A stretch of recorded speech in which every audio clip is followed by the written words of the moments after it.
I think that this is really to do with the externalities of how governance is conducted on the African continent and how we actually are able to relate to and participate in global governance processes. And there are a few things that always stick out for me, whether it's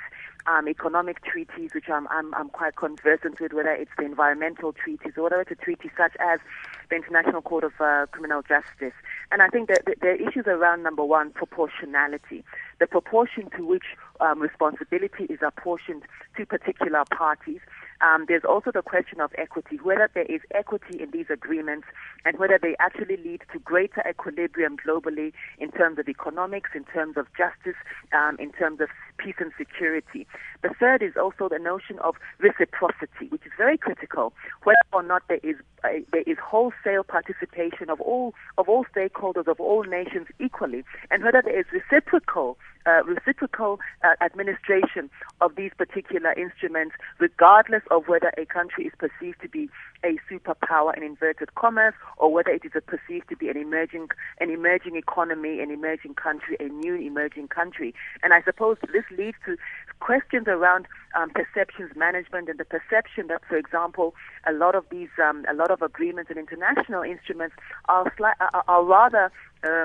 detrimental in some way to the interests of African nations in relation to our ability to exercise sovereignty. And what I think is quite interesting in the Kenyan scenario is that it is one scenario of a African country exercising sovereignty over its own national policy and political space. And where I think is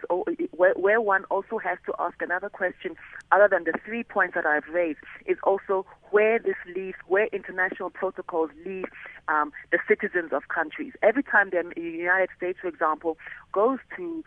the WTO, with which again I follow quite closely, they're always at pains to say that they will not sign any protocol, any treaty, any agreement because it is subject to Congress. They must go back to their citizens and to their policy makers, to their parliamentarians, to their lawmakers. And it seems as though we have been unable as African countries to use those sorts of spaces and those sorts evoke that kind of national